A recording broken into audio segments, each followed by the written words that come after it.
दोस्तों नमस्कार। सिर्फ एक बरस की उद्धव ठाकरे की सत्ता को अगर महाराष्ट्र से निकाल डालिए तो फिर बीते 9 वर्षों में बीजेपी की ही सत्ता रही है। वो दिल्ली से हांकी जा रही थी, दिल्ली के रिमोट पर थी, या बीजेपी अपने बूते सरकार चला रही थी। ये सारे सवाल महाराष्ट्र की राजनीति में घुमड़ सकते हैं। लेकिन नया सच तो यह है, क्या वाकई महाराष्ट्र में भी तीसरी बार बीजेपी सत्ता बना लेगी? बीजेपी नहीं, महायुति की सरकार सत्ता बना लेगी।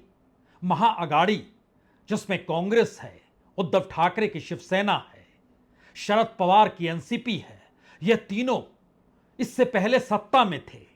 पार्टी तोड़कर उनकी जगह बीजेपी ने अपनी सत्ता बनाई, एकनाथ शिंदे को सामने किया, उसके बाद एनसीपी को भी तोड़ा, अजीत पवार को भी साथ ले आए। सामान्य तौर पर यह स्थिति कहीं से भी इस दौर में बीजेपी के अनुकूल नहीं है, या कहें महायुति के अनुकूल नहीं है। लेकिन दूसरी तरफ एमवीए के अनुकूल जरूर है, जो महाविकास अघाड़ी के तौर पर मौजूद है। लेकिन बीते 24 घंटों में ऐसा क्या हो चला है जिसके बाद महाराष्ट्र की गलियों में यह शोर बड़ा हो चला है कि आखिर इंडिया गठबंधन के भीतर मचा घमासान एमवीए को ले तो नहीं डूबेगा? और यह डूबने की प्रक्रिया में कहीं बाहर जाने की जरूरत है नहीं। समूची राजनीति मुंबई में खेली जा रही है। मुंबई की राजनीतिक पहचान ठाकरे परिवार से जुड़ी है, शिवसेना से जुड़ी है। मुंबई के अगल बगल, चाहे वो कल्याण का इलाका हो, ठाणे का इलाका हो, कोंकण का इलाका हो, उन परिस्थितियों में एकनाथ शिंदे ने अपनी मौजूदगी दर्ज कराई है। इससे इनकार भी कोई करेगा नहीं। पश्चिमी महाराष्ट्र में शरद पवार की मौजूदगी बड़ी हुई है और अजीत पवार सिमट गए हैं, इससे भी कोई इनकार करेगा नहीं। और बीजेपी अपने तौर पर जिस तरीके से चुनाव दर चुनाव अपने पर को फैलाती चली गई, और 2019 में भी 288 में से 105 सीटें तो उसने जीती थी, हालांकि वह उद्धव ठाकरे के साथ थी। लेकिन आज इन पन्नों को पलटने की क्यों जरूरत आन पड़ी है? यह सवाल अब इसलिए बड़ा है, क्या वाकई बीते 24 घंटों में जिस तरीके से इंडिया गठबंधन के भीतर या एमवीए के भीतर सिर्फ डायलॉगबाजी हो रही है, एक दूसरे को आईना दिखाने की कोशिश हो रही है, और इन सब के बीच पता नहीं कब, कैसे, किस रूप में टिकटों का वितरण कब होगा, उसको लेकर अभी तक एक खामोशी बरती गई है। लेकिन इसके ठीक उलट दूसरी तरफ क्या हो रहा है, और खुद एकनाथ शिंदे की सरकार क्या कर रही है, कैसे कैसे वादे देवेंद्र फडणवीस किसानों से कर रहे हैं, किस तरीके से घरों की रसोई तक इस दौर में एकनाथ शिंदे की सरकार पहुंच रही है। चाहे बजट डगमगा जाए, चाहे सरकार बोझ तले दबती चली जाए, जो बजट हो उस बजट के पैसे से हटकर इस दौर में जो निर्णय लिए जा रहे हैं, क्या वो निर्णय तीसरी बार जीत पर मुहर लगा रहे हैं? यह सवाल इसलिए बड़ा महत्वपूर्ण हो चला है क्योंकि जाति की राजनीति, जाति के भीतर भी ओबीसी की परिस्थितियां, इन सब के बीच बहनों को हर महीने 1,500 रुपए देना, और इसके साथ साथ अब बर्तन भी बांटने की स्थिति में जो बर्तन चाहिए आप ले सकते हैं। यह मुंबई की गलियां हो, औरंगाबाद की सड़कें हो, या फिर नागपुर के भीतर की परिस्थितियां हो, जिसे जो बर्तन चाहिए वो बर्तन मिल जाएगा। रसोई घर के बर्तन में आप चम्मच गिलास नहीं, कढ़ाई भी है और प्लेटें भी है। यानी मानसिक तौर पर किस तरीके से कहीं की जनता को निर्भर खुद पर किया जा सकता है, और सरकार जब अपनी मुट्ठी में हो तो फिर किस जाति को केंद्र की सूची में डाला जाए, कब डाला जाए, उसका लाभ कैसे उस जाति को मिले, और उस जाति के भीतर यह सवाल बड़ा हो जाए कि देखिए अब हम महाराष्ट्र में ही नहीं, केंद्र जो नौकरियां देंगी, केंद्र के अधीन जो हायर एजुकेशन की परिस्थिति है, केंद्र सरकार जो स्कॉलरशिप देती है, उसका लाभ भी मिल जाएगा। एक दो नहीं, 7 जातियों को अब केंद्र की सूची में डाला गया है। और इन सब के बीच अगर यह भी ऐलान हो जाए कि जिन किसानों के आसरे लगातार इस बात का जिक्र था कि किसान कम से कम अब बीजेपी के साथ खड़ा नहीं होगा और महाराष्ट्र में एकनाथ शिंदे, अजीत पवार और देवेंद्र फडणवीस की तिकड़ी के सामने खड़ा नहीं होगा, ऐसी कौन सी परिस्थिति इस दौर में आकर खड़ी हो गई जहां किसानों के बीच भी अब यह सवाल है कि आखिर एमवीए के साथ यानी महाविकास अघाड़ी यानी शिवसेना, एनसीपी और कांग्रेस के साथ क्यों खड़ा हुआ जाए? क्या वाकई यह सवाल बड़ा नहीं है? यह सवाल बड़ा है। इस सिलसिले को आज एक एक करके हम समझने की कोशिश जरूर करेंगे, लेकिन उससे पहले बीते 24 घंटों के भीतर कैसा शोर, किस तरीके का शोर मचने लगा है और इस हंगामे के बीच एक ही आवाज गूंज रही है, इस बार भी महाराष्ट्र हम जीत लेंगे। और यह कहने वाली वही सत्ता है जिसने शिवसेना को तोड़ा, जिसने एनसीपी को तोड़ा और जो लोगों के जहन में एक सवाल लगातार रेंग रहा था इस दौर में, संविधान का सवाल, क्या वो संविधान का सवाल भी गायब हो चुका है? अलग अलग जिलों में अलग अलग कॉन्स्टिट्यूंसी और अलग अलग तरीके से हमारी टीम ने जो आंकड़े जुगाड़ किए हैं वो हैरान करने वाले हैं। लेकिन सबसे पहले इस शोर को सुन लीजिए। आगे बढ़ो, देवेंद्र जी आप आगे बढ़ो, देवेंद्र जी आप आगे बढ़ो, भारतीय जनता पार्टीचा जय श्री राम, जय श्री राम। लोकसभा चुनाव के बाद से फडणवीस इस तरीके से निकले नहीं थे। उनके अपने कार्यकर्ताओं ने इस जोश के साथ नारे लगाए नहीं थे। लेकिन ध्यान दीजिए, अगर एक एक हिस्से को आप समझना चाहते हैं तो शुरुआत हुई थी लाडली बहना के नाम पर, जहां 1,500 रुपए हर महिला के खाते में सीधे पहुंच जाएंगे। और अभी तक का मतलब यह है कि इस महीने के पहले हफ्ते तक लगभग 2 करोड़ महिलाओं तक मौजूदा एकनाथ शिंदे सरकार हर महिला के खाते में 1,500 रुपए पहुंचा चुकी है। और वो कितने महीने? वो 3 महीने हो चुके हैं। 3 महीने का पैसा जा चुका है।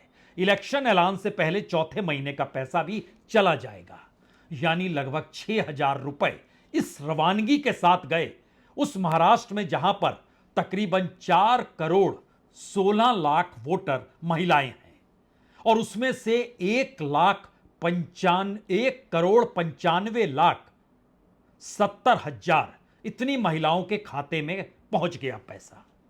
और इसके बाद एक झटके में तस्वीर बदलती हुई दिखाई दी और मैसेज यह निकल कर आया कि अगर महिलाएं खुश हो गई तो परिवार खुश हो गया, परिवार खुश हो गया तो उसके बाद पूरे परिवार का वोट मिल सकता है। यानी वो एकनाथ शिंदे सरकार जो कि शिवसेना को तोड़कर निकली, वह अजीत पवार जिन पर करप्शन के आरोप प्रधानमंत्री ने भरी रैली में लगाए, और वह देवेंद्र फडणवीस जो तोड़ फोड़ के माहिर माने गए, क्या उनके अनुकूल परिस्थितियां परिवार दर परिवार बनती चली जाएगी? तो इस दौर में चुपके से, हल्के से, धीरे से निर्णय लिया गया, शहरों में, गांवों में बर्तन बांटे जाएं और बर्तन बांटने का सिलसिला शुरू हो गया। नागपुर शहर में खास तौर से जिस रवानगी के साथ बर्तन जिसे जो चाहिए, वो गरीब तबका है जो बर्तन की खोज, जो घरों में काम करता है या कहें जो आर्थिक तौर पर गरीब है और उसकी मजबूरी उसके रोजगार के जरिए पूरी हो नहीं पा रही है, तो बर्तन उन घरों में पहुंचने भी लगा और उन इलाके के बीजेपी कार्यकर्ताओं को बता भी दिया गया कि आप बर्तनों को समेट सकते हैं, जिसे जो चाहिए मिल जाएगा। बात अभी प्रेशर कुकर तक नहीं पहुंची है जिसे एक वक्त जयललिता ने बांटा था। जी नहीं, अभी बर्तन तक बात पहुंची है। हो सकता है अब यह प्रेशर कुकर तक भी पहुंच जाए, लेकिन इलेक्शन की तारीख भी अगले नहीं कहे बस इसी हफ्ते के आखिर तक ऐलान हो जानी है। यह तो एक हिस्सा है जो महिलाओं को खुश करता है, लेकिन इन सब के बीच जो जातियों की परिस्थिति थी महाराष्ट्र के भीतर और जिस जाति की राजनीति को लेकर प्रधानमंत्री मोदी तक कांग्रेस और राहुल गांधी पर निशाना साधने से चूक नहीं रहे थे, उन्होंने ही अपने तौर पर इस रूप में अब तय किया जो एनसीबीसी है या national commission for backward classes है, उसने 7 जाति उपजाति को जो महाराष्ट्र में थी उसको केंद्रीय सूची में डालने का निर्णय ले लिया। यानी सेंट्रल गवर्नमेंट की नौकरी, स्कॉलरशिप और हायर एजुकेशन में उन्हें यह सुविधा मिलेगी। उस जातियों की फहरिस्त में अगर आप देखें तो लोध, लोधा, लोधी, यह 3 जाति उपजाति है। सूर्यवंशी गुज्जर, लेवे गुज्जर, रेवे गुज्जर और रेवा गुज्जर, यह जाति और उपजाति है। यह भी सेंट्रल लिस्ट में आ गई। डनगरी, भोयर, पवार, कायवार, मुन्नार कायवार, मुन्नार कापू, तेलंगा, तेलंगी, जाति उपजाति यह भी शामिल हो गई। पेटार, रेंडी, बुकेखेरी, यह भी जाति सेंट्रल सूची में चली गई। सवाल आपके जहन में या किसी के जहन में होगा, क्या इनका लाभ होता है? इनका सीधा लाभ, अगर आप पवार, भोयर, भोयर, पवार को आप जो सेंट्रल लिस्ट में आई है, अगर उसके बड़े हिस्से को देखना समझना चाहते हैं तो यह विदर्भ में खास तौर से भंडारा और गोंदिया में इसकी मौजूदगी है। लोकसभा चुनाव में बड़ा झटका लगा विदर्भ के इलाके में बीजेपी को, और स्थिति उसकी नाजुक हो गई और मैसेज यह गया कि विदर्भ में अगर सुपड़ा साफ हो गया, जहां पर कुल लगभग 61 सीटें विधानसभा की है, तो मुश्किल हो जाएगी। कांग्रेस तेजी से यहां पर फैला रही है। पिछले दिनों वहां पर उद्धव ठाकरे पहुंचे तो उद्धव ठाकरे ने दावा ठोका कि हमें ज्यादा टिकट चाहिए। कांग्रेस के लोगों ने कहा क्यों दिए जाए ज्यादा आपको सीटें? उन्होंने कहा देखिए, लोकसभा में हमने आपको दिया था, अब आप हमें दीजिए, हमने वहां जिताया था, आप हमें जिताएंगे। यह एक घमासान की परिस्थिति बैठकों में जब चल पड़ी है तो खुले तौर पर अब इंडिया गठबंधन ना कहें, एमवीए के भीतर यह शोर कहीं तेजी से मच चुका है। बीते 24-48 घंटों में यह शोर तेज हो गया है।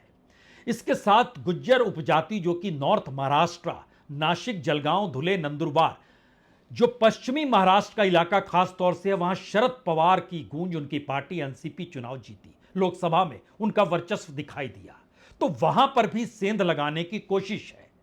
261 जाति स्टेट की जो ओबीसी लिस्ट में है, उसमें इन जातियों के आश्रय अगर आप वोटिंग परसेंटेज को परखना शुरू करेंगे और कितनी कॉन्स्टिट्यूंसी में इस वोटिंग का असर पड़ता है, तो इसको इस रूप में भी समझ लीजिए कि दरअसल लगभग 17 सीटों पर इसका असर पड़ेगा।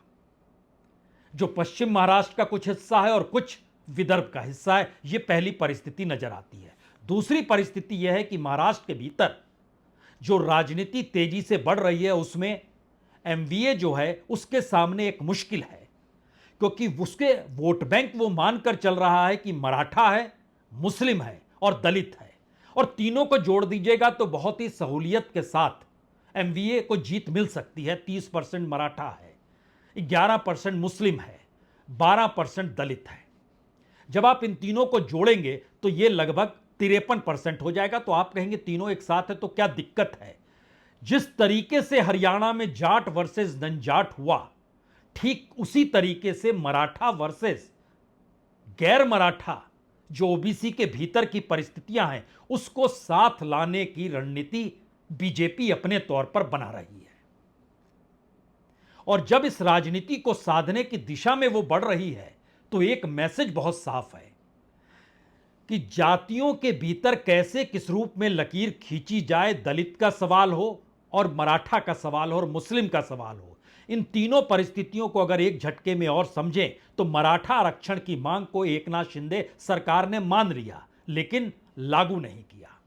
और जब लागू नहीं किया तो दूसरी तरफ यह माना गया कि मराठा वोट शिफ्ट हो गया पूरे तरीके से एमवीए के पक्ष में।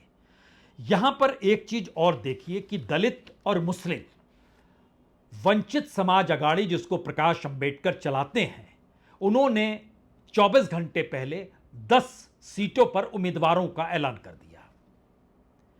और तमाम सीट जो ऐलान की गई, उन जगहों पर जितने भी उम्मीदवार हैं वो सभी मुस्लिम हैं। उसमें परभणी भी आता है, औरंगाबाद भी आता है, कल्याण वेस्ट भी आता है, सांगली भी आता है, मलकापुर भी आता है। 10 सीटों पर कुल ऐलान किया गया। देख लीजिए, पहले इस 10 सीटों पर ऐलान किया गया है।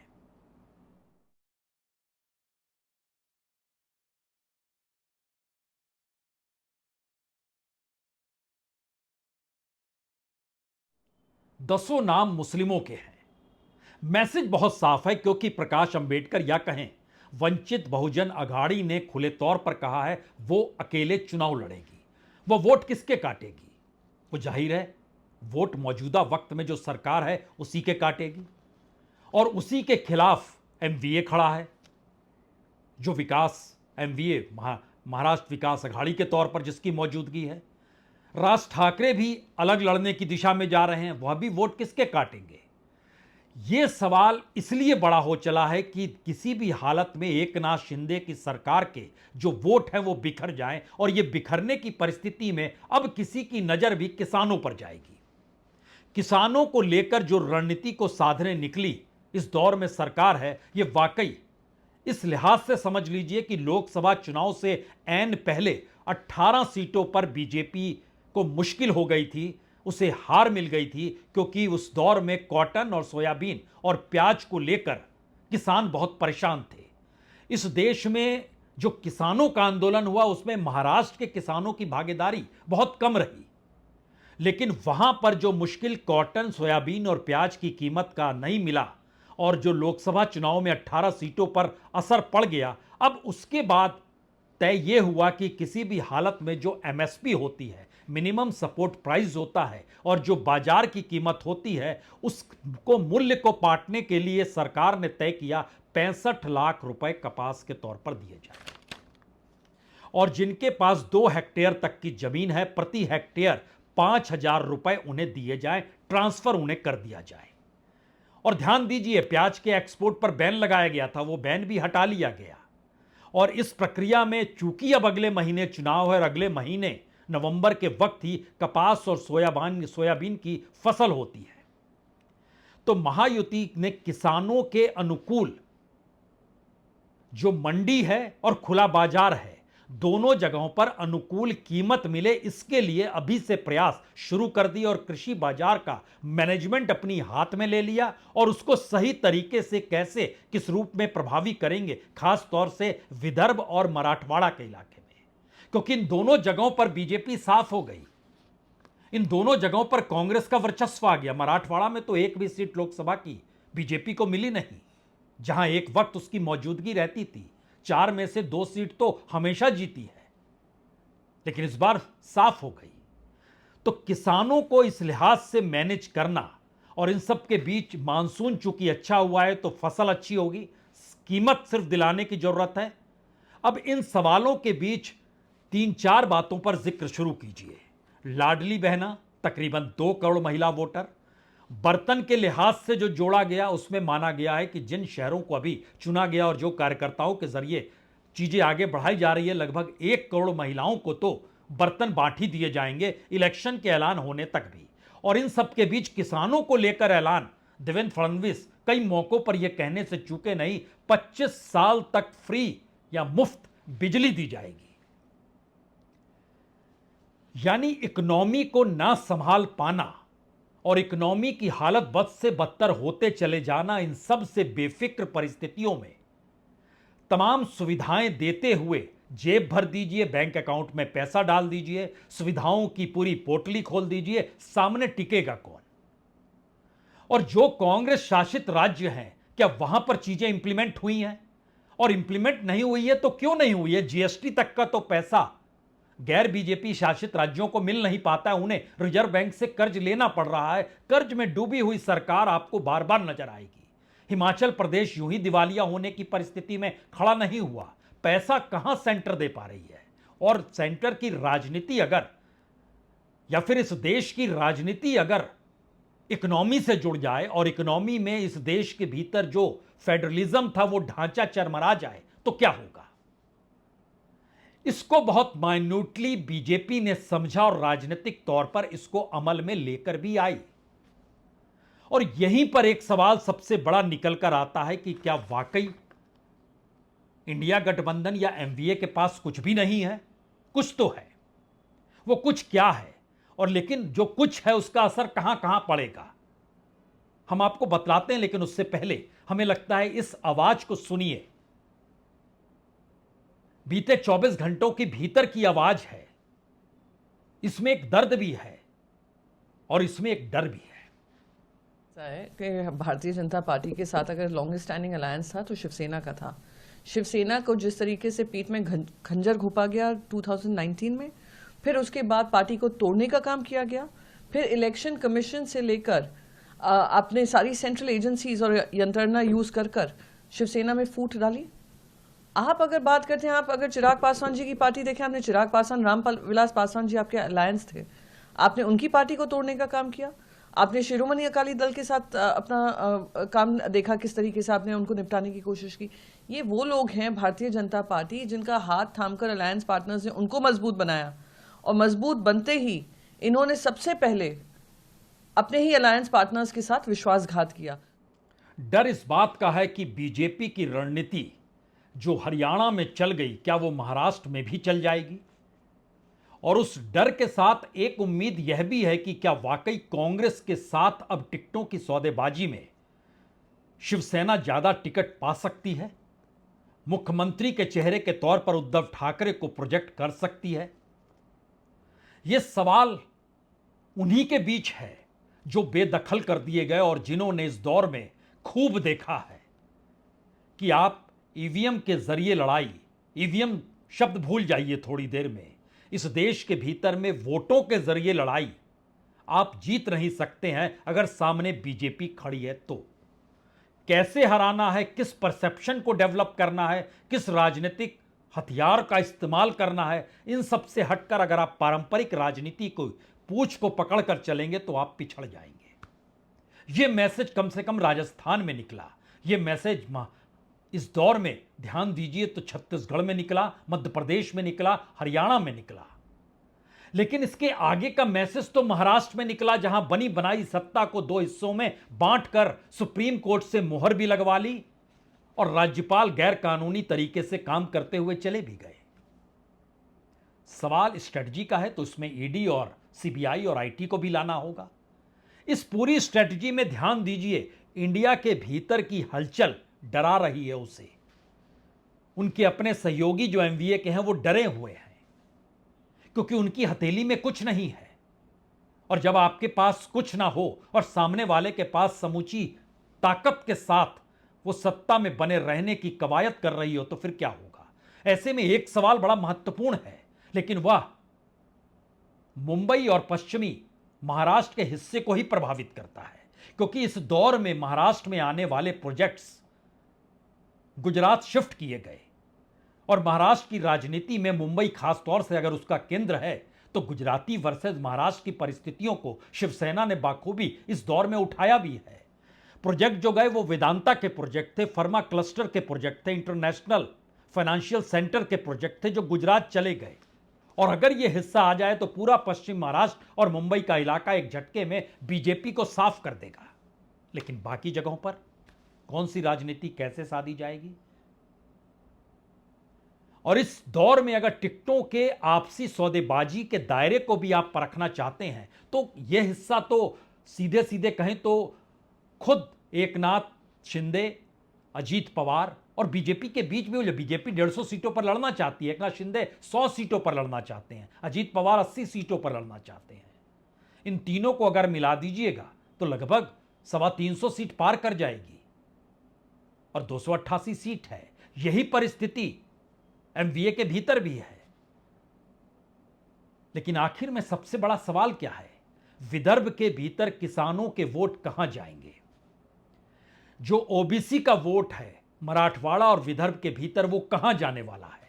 पश्चिम महाराष्ट्र के भीतर लोकसभा चुनाव में तो शरद पवार की पार्टी आगे बढ़ गई, लेकिन अब वहां पर महिलाओं के वोट कहां जाएंगे?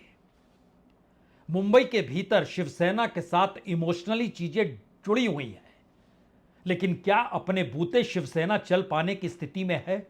जिस लहजे में कल सामना में लिखा गया, अगर कांग्रेस चाहती है अकेले लड़ ले, तो क्या यह मौका था इस बात को लिखने का?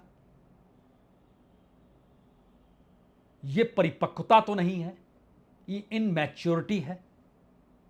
लिखा गया, लेकिन क्या शिवसेना अपने बूते चला सकती है? अपने बूते अपनी पार्टी को नहीं संभाल पाई। विधायक टूटे, सांसद टूटे, यहां तक कि अलग अलग जिलों में मौजूद शिवसैनिक भी टूटे। तो आप राज्य को कैसे चलाएंगे और देश को लेकर क्या दृष्टिकोण है? यह सवाल शिवसेना को लेकर तो होगा ही।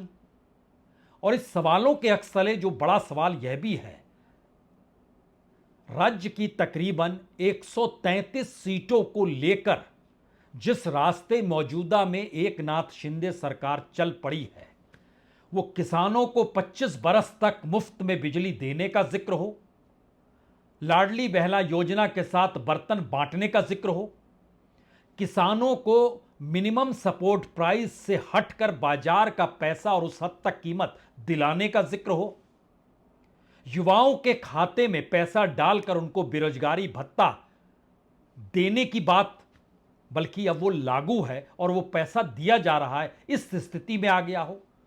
यानी जो पूरा बजट है राज्य सरकार का वो डगमगा चुका है, लाखों करोड़ के घाटे में वो चल रहा है।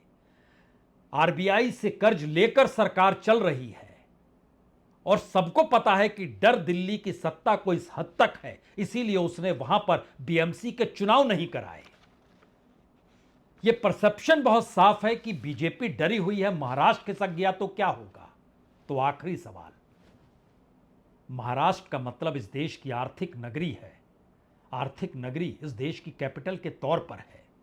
500 से ज्यादा कॉरपोरेट्स के हेडक्वार्टर मुंबई शहर में है, लेकिन एक भी कॉरपोरेट इस दौर में इंडिया गठबंधन या एमवीए के साथ खड़ा हुआ नहीं है।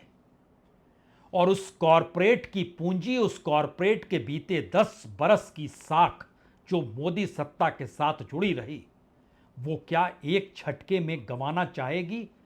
जब इंडिया गठबंधन के भीतर का मैसेज बहुत साफ हो, अंबानीज और अडानीज की कमाई जो है वह इस देश में लूट पर टिकी है और इसके खुले तौर पर राहुल गांधी कहने से चूक नहीं रहे हों, और मुंबई शहर में जमीनों को कब्जा करने की परिस्थिति में अब तो अडानी का नाम लेने से आदित्य ठाकरे भी नहीं चूकते हैं।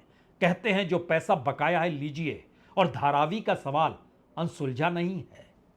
लेकिन सवाल तो एक ही है, चुनाव की जीत हार आपके तमाम बुरे कर्मों को ढक देगी और चुनाव में हार आपके अच्छे कर्मों को हाशिए पर ले जाकर दफन कर देगी।